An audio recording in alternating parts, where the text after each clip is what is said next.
It's another Thunder Thursday on News OK Live. I'm Mike Sherman, sports editor of the Oklahoman, here with our Thunder coverage team. We're preparing to talk about the Oklahoma City Thunder's big win in New Orleans last night.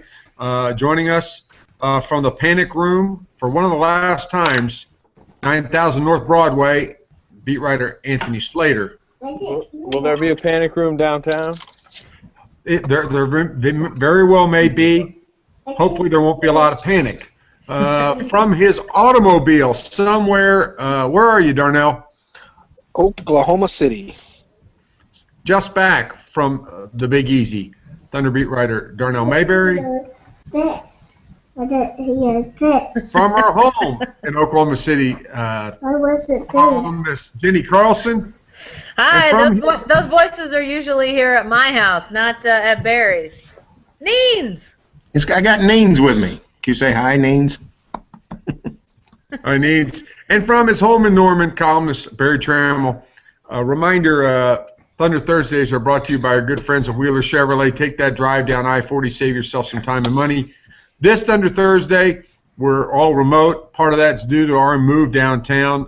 We'll be there next week in the saddle, and we have a brand new studio. We're just 2 blocks north of Chesapeake Energy Arena. We're on Friday, Darnell. The Oklahoma City Thunder returns home somewhat triumphantly, and I'd like to start here. Barry blogged about this today, and that was the Scott Brooks chess move. Anthony Davis had been killing the Thunder in previous meetings, including twice this year. Not so fast last night as Scott Brooks countered by putting Steven Adams on him, freeing up maybe Serge to do a little bit more roaming, a little bit more rim protecting, and the results were fabulous. What did you see, and what do you think of that move that Brooks made? I thought it was a good move. I noticed it right from the opening tip. I said, "Ooh, Steven Adams is on Anthony Davis." That's a little strange. It was strange because we hadn't seen it before, and I agree with everything Barry said. It was a great move by Scott Brooks, free up Ibaka a little bit, get him closer to the basket defensively, so he could alter and block shots as he did. 6 block shots last night. I thought his defensive intensity was really good. Away from the ball, he did kind of still. The matchup backfired when Ryan Anderson came into the game because Serge had no answer for Ryan Anderson. But aside from that, I thought Serge's weak side shot blocking help was pretty good. Barry, one thing about that move, it was not without risk. I mean, when I saw it, I thought there was a possibility that maybe Anthony Davis would take Steven Adams away from the basket, shoot 3-pointers, and then the Thunder would have had a big problem. That's not what happened. Why do you think? Well, I think Anthony Davis seemed off his game. He seemed bewildered on exactly what to do. The one thing he didn't do was get a lot of stuff around the basket. And even though he's an excellent shooter, if you're playing Anthony Davis and he wants to spend his days out on the perimeter, you say, have at it. And if he makes 6 or 7 17-foot jumpers, so be it. But I think it's a case of you just, he's killed the Thunder all over the court, but a guy can really kill you around the basket, and it seemed like he wanted to stay away from the basket when Perkins and Steven Adams were on him. Anthony, that seemed to have a trickle-down effect on the Thunder defense, too. It wasn't just stopping Anthony Davis. It was, especially in the second half, held him, to 34 points in the second half. Seemed like one of the Thunder's better defensive efforts we've seen in a while. Yeah, and the thing is, we're kind of acting like Anthony Davis was shut down. They didn't need to shut down Anthony Davis, and they didn't. He had 23 and 8. They just needed to contain him a little bit, and they did. That was big. Tyreke Evans, who's killed the Thunder in the past, I think went 5 of 20 shooting last night. That was kind of an underrated part of the defensive effort. And like you guys have mentioned, I think it did free up Serge because he was guarding Omer Asik and some of the other Pelicans bigs to help side more, 6 blocks. He was really good last night. So it was a team-wide effort, good effort. Like you mentioned, 34 points in the second half, 15 in the fourth quarter, and 0 in the final 5 minutes for the Pelicans. Of course, that Steven Adams thing, there was so much other stuff to write about for Darnell. And then Anthony on his post-game blog that the Steven Adams thing was somewhat obscured, and rightfully so, Jenny, by what has to be a vintage Russell Westbrook performance. I started sorting through and thinking about sort of the most jaw-dropping performances Westbrook's had. Here's my proof of it. Go on Anthony's blog and watch this YouTube video that somebody put together, Anthony. I don't know where you found it, but it was a Russell Westbrook highlight show, 5 minutes of Westbrook. Jenny, where does this one rank among Russ's masterpieces? Well, I don't think it can rank probably above some of those playoff triple-doubles we saw. I mean, obviously 45 ties a career high, so point-wise you don't get any better. But, you know, in playoff games and just the pressure of those series, a lot of them really good series, it's hard to say that 45 points, even as good as it was on, what, 21 shots or 30? 31. Okay. 31 shots. Yeah, as soon as I said that, I was like, oh, God, that can't be right. Yeah.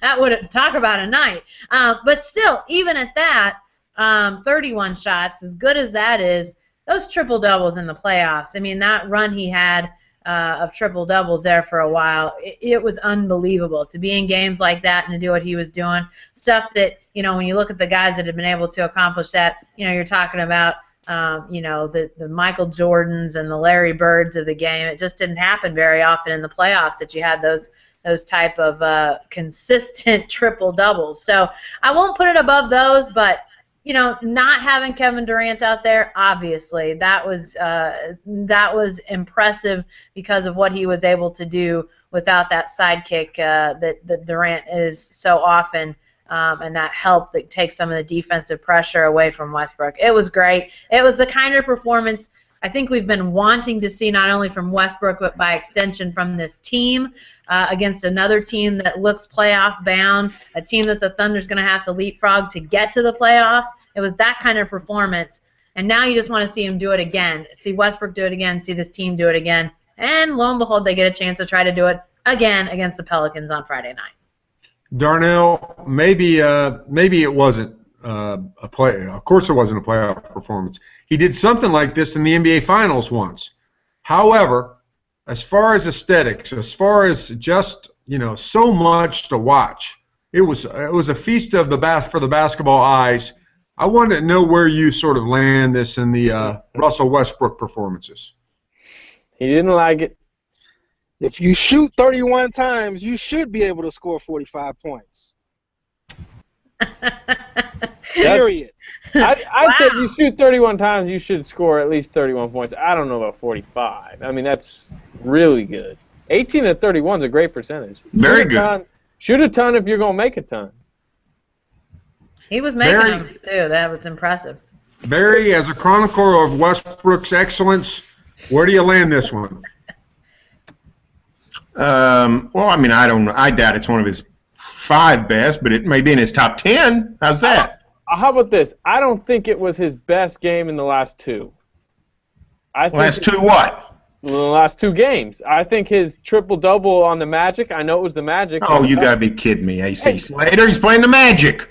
Last night he was being guarded by Eric Gordon and Tyreek Evans. Drew Holiday wasn't even on the court. I mean, in Orlando, at least Victor Oladipo can guard him, and he had 14 Well, that's a real team, though. New Orleans is a real team. He had 14 assists, 10 rebounds. I'm just saying, I don't think last night was incredible. I mean, I think it was a very good performance, and I think the game before he was very good.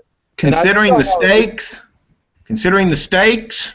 Yeah, considering the stakes. I mean, they'd have probably beat Orlando without him. That's bold.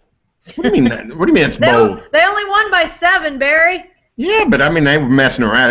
They had 20 most of the game. They wouldn't have beat Orlando. As long as Durant wasn't playing, I don't think they would have beat Orlando without him. They were ahead by 20 most of the game. And he was the reason. He had 14 assists and, I don't know how many points did he have the other night. I think he was like 24, 14, and 10. He was good, but Reggie Jackson was going to lead him to that win over Orlando? Orlando. You're building Orlando up to be the 65 Celtics. Well, you're building up the non-Westbrook Durant Thunder to be something they're not either. Guys, here's the point about Westbrook's performance last night. They needed every ounce of it. I know they won going away at the end, but they won going away at the end because of the plays he made, because of the play openings he created, the Steven Adams dunk at the end of the game. Of course, they had shooters spreading the court, but that was all. Anthony Davis leaping out at Westbrook, afraid that he was going to throw in another shot, another phenomenal shot. Go back and watch the shots he made. high degree of difficulty. Every one of them absolutely needed block shots, steals, offensive rebounds. I don't know. The fact that this is not in his top 5, to me, is a testament just to how excellent he was. Darnell, I just don't think you can take issue with the number of shots last night. That's like the old line, and this will date me, but, blaming Raquel Welch because she can't cook. I didn't say it wasn't a great performance. It was a hell of a performance. It's getting harder and harder for me to watch the way Russell Westbrook plays. He's a point guard, or so they say. Some people on this panel say he's the best point guard in the league. When he plays like that, there's a certain mentality that comes with being a point guard, and it's easy for him to go out there and score. I mean, Slater even said it. His performance at Orlando was right up there because of the way he got everyone involved. So, I just think long term, over the long haul, deep into the postseason, I don't think the Thunder is going to be able to win a championship.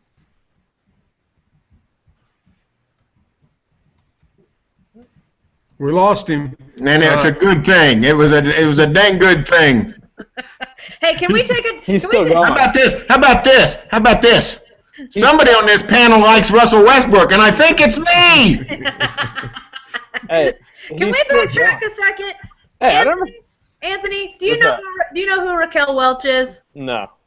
I know. No. Y'all missing it, AC Slater.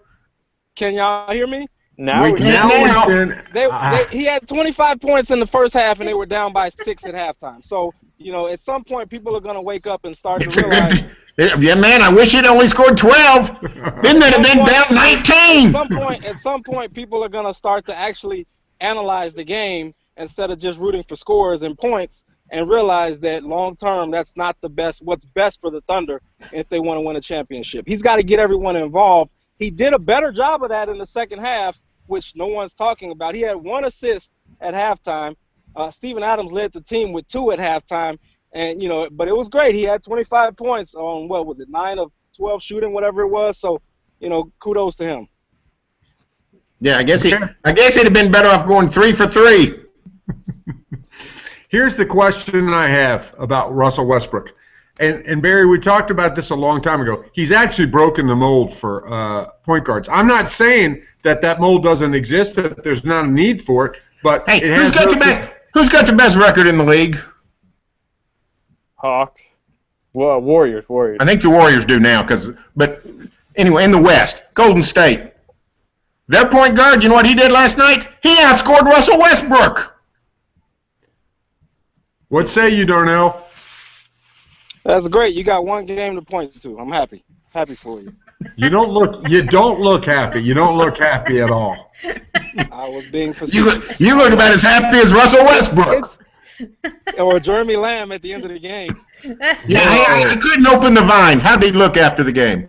How he looks every other moment of his life. Well, here's my question about that. Yeah, it's every moment of his life. I think if they just handed him the Super Bowl MVP and told him he was going to Disney World, he'd have the same look on his face. So it was pretty funny looking though with what was going on in front of him. All right, let's change gears, guys. In the third quarter, you talk about guys who showed up in the second half. Anthony, Serge Ibaka, not a good first half. While Russell Westbrook was shooting too much and scoring 25 points on 9 of 12 or 9 of 13 shooting, what was Serge Ibaka doing, and what happened? What sort of happened in the second half? I think he got more aggressive. I think he got a couple early easy hoops in the third quarter, and it got him more aggressive. He had a couple, nice little drives. His defense, obviously, was better, and sometimes when he plays better on defense, it seems to lead to the other end. And he rebounded more. I don't know. I think getting him off Anthony Davis really was kind of a good move, not just for slowing Anthony Davis, but for getting Serge Ibaka going. Darnell, are we getting back to the Serge Ibaka, the guy who's the best mid-range shooter for the big men in the NBA? Are we getting back in the second half? Is that what he looks like? No, Russell Westbrook started getting his teammates involved. It's hard for Serge Ibaka. We saw it when Russell was out. It's harder for Serge to be effective when Russell Westbrook or Kevin Durant aren't setting him up. Russell Westbrook did a better job. It wasn't just tremendous, but he did a better job in the second half getting Serge Ibaka shots, getting Steven Adams shots, finding Anthony Morrow on those guys. Once he did that, everyone else was able to get into a rhythm and actually be involved in the offense. And I think that's, in addition to Serge taking it upon himself to play close to the basket, be more aggressive, I think that had more to do with it. Okay, Jenny, the subject, it seems like that's the sum of all fears is now Kevin Durant's big toe. He misses another game. What is it, 5 out of 6 now, 4 out of 5? I've lost track. Give me what's your level of concern about KD's injury? Barry and I talked a little bit about this the other day in our press row video. I think we taped on Tuesday, so at that point he had not missed this most recent game. And, I think what Barry, we basically came around to two answers, which was short-term concern is probably low. Somewhere if you're on a scale of 1 to 10, you're in about the 2 or 3 range because this doesn't seem like something super serious. It's not on the foot that he had operated on or had the other ankle issue.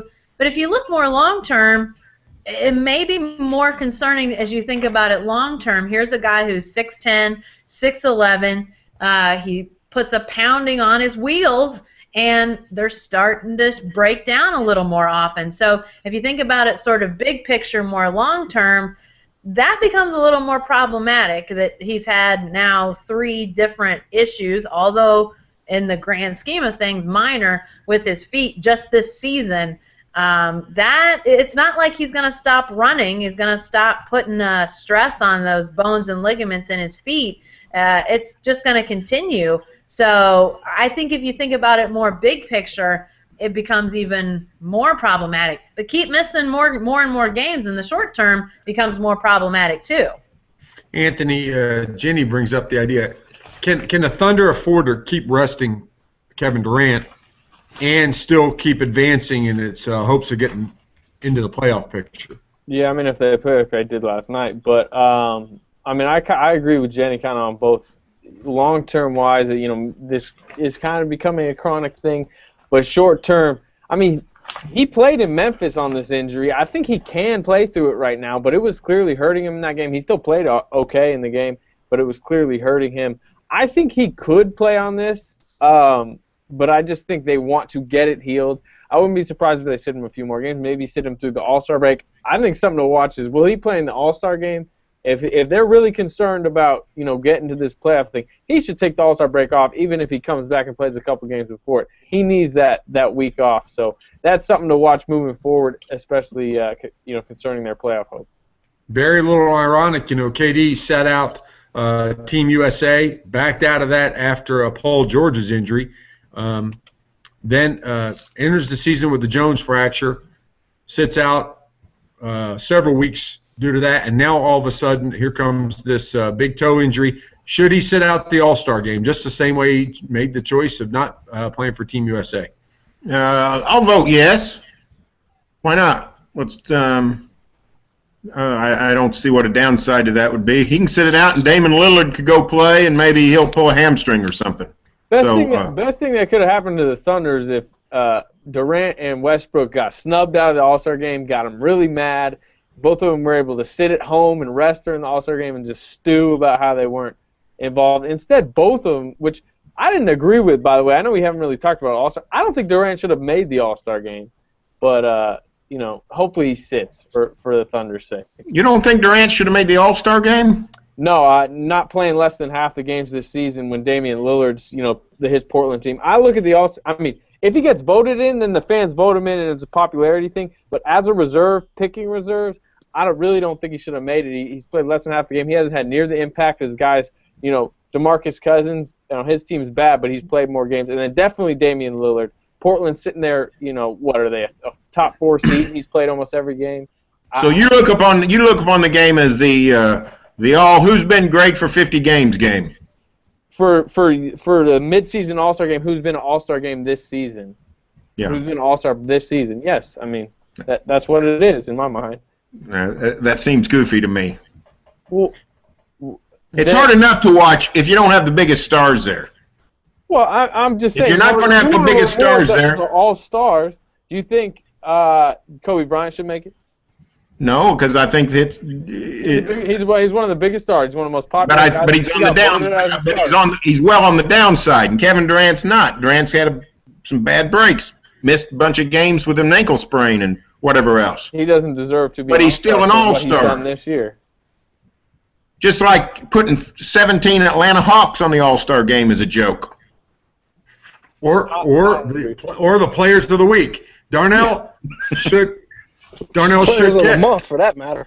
Players of the month. Yeah, players of the month. Kevin, should Kevin Durant play in the All-Star game, Darnell, or should he sit it out?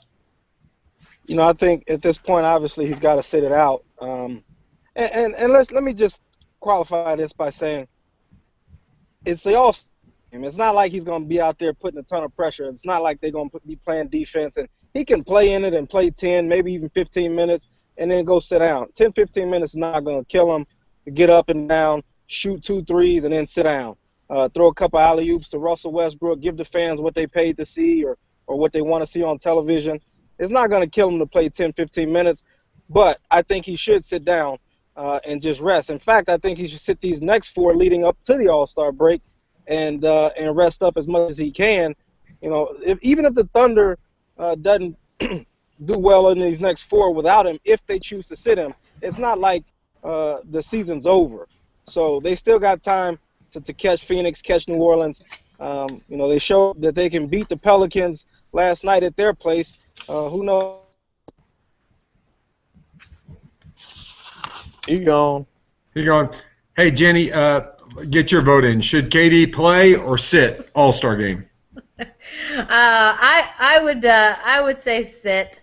Go, be there, do whatever you do, but I would say sit. And Darnell's right in the fact that it's not a high-impact game. I get that.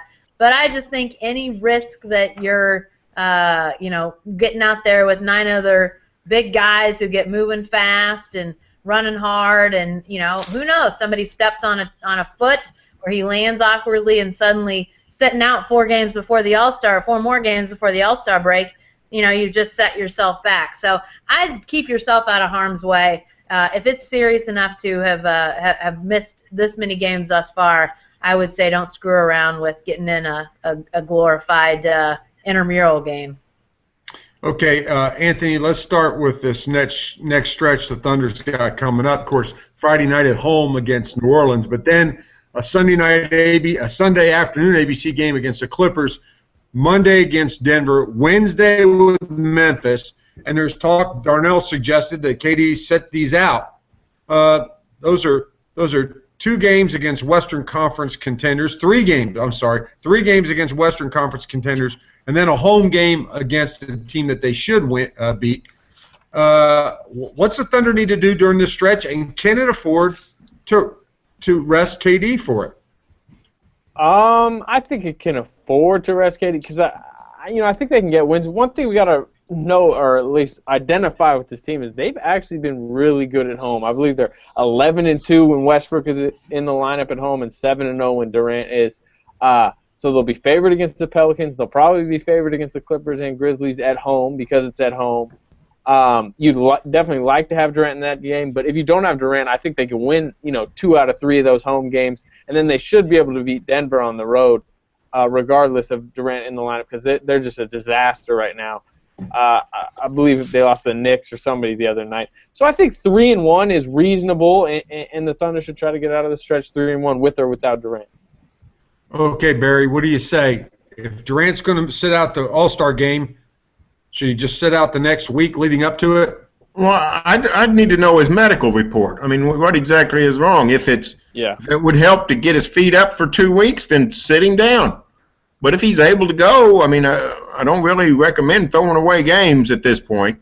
Did not practice today. He didn't. Well, that's not a good sign. So, if he's able to play, I mean, if his toe's okay, then I'd play him. But if it's not, and he's just trying to gut it out and try to help the team steal a win, then I wouldn't play him. So without knowing the medical information, I couldn't say.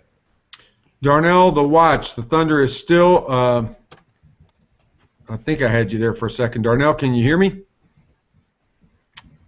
We're in and out with Darnell. Jenny, the Thunder's still out of the playoffs. If they started today, would still be out. Phoenix is playing some good ball. The question sort of is, does the Thunder, this next 4 games, is this a crucial stretch in your mind? I think at this point every game is growing in its importance, just in terms of, you look at teams like Phoenix, teams like the Pelicans, the teams that the Thunder's going to have to get over to get in the playoffs, and they're not showing any signs of slowing down. I know they've still got the tougher parts of their schedule left, but the Pelicans, a couple nights before the Thunder goes in there and wins, stops the Hawks winning streak. So these are 2 pretty good teams sitting directly in front of the Thunder. So I think that as they continue to show how good they are, every game continues to be crucial as long as neither of those teams hit the skids. This is obviously, with another Pelicans game, Clippers, Nuggets, and Memphis. Some tough games in there. You could see them easily going 1-3. 2-2 would seem pretty good to me if Durant doesn't play. But going into the All-Star break with some momentum would be a really good thing, especially with 3 of those 4 at home, and really the easiest of the 4 being on the road. I think winning a couple is going to be pretty important to get into the All-Star break feeling good, over 500, or feeling better. Over 500. I think a 500 record over these next 4 would be pretty important for this team. Okay, we're going to end up. Hey, 2 things. Yeah. 2 things. Can you guys hear me? Am I breaking up again? I can hear Gotcha. you. They're good. Yeah, just one. There's no guarantee that they win these next 4, even if Kevin plays. So, obviously you'd rather have him than not have him. But if you can get him some additional rest and it helps, I say sit him. 2, they got 28 games, I believe, left after the All-Star break. That's plenty of time to catch up. I believe 18 of those are at home, if my math is correct. So, there's plenty of time to catch Phoenix. And Slater mentioned it the other day on Monday. He wrote a great insider about. Phoenix got a tough schedule coming down the stretch. The Thunder's is relatively easier than the other teams, the Pelicans and the Suns. So there's plenty of time to make up ground. It just feels like every one of these games is big right now, but there's plenty of time. Darnell, if you had to say today, the Thunder going to make the playoffs or miss the playoffs, what do you say? Make or miss? Make. Okay, Anthony, let me ask you, but let me preface it by saying, does this remind you at all of what is there any parallels between the situation that Memphis was in this time last year? They had a strong second-half kick. Marc Gasol had injuries in the first half. What do you think of that, and make or miss? I'd say make, and there are parallels, but the one thing I'd say that Memphis didn't have last year that the Thunder do is a star. Marc Gasol came back, and then he was healthy, and he played the rest of the way, and he was good. The one thing you worry about with the Thunder is these nicks and knacks on Durant. If he can't stay healthy, then you're concerned about their playoff hopes. But if he does, I'm saying make, if he gets back healthy. Jenny, make or miss for the Thunder in the playoffs?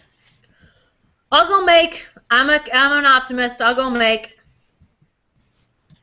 And Barry, precedent, the Lakers with Shaq, 500 at this point. Of course, the Grizzlies. There's been some good championship contending teams that had made a finishing kick and went deep into the playoffs. Does the Thunder remind you of any of them, and are they make or miss? Oh, I think there's some similarities between that 03 Laker team. I think they're going to make it unless RFD succeeds in convincing Russell Westbrook that he's got to be Sparky Grober. So yeah, because his 14 assists. His 14 assists the other night against Orlando were real bad. Orlando. Golly. Why don't we open a new wing in Springfield? These are the guys who played great against Orlando. And Jock Vaughn fired today. Okay, they fired their coach today, guys. Just wanted to let you know that. Okay, that's all for this edition of Thunder Thursdays, but you can stay with the best team anywhere. Every day at News OK. and every morning in the Oklahoman. Hail Orlando!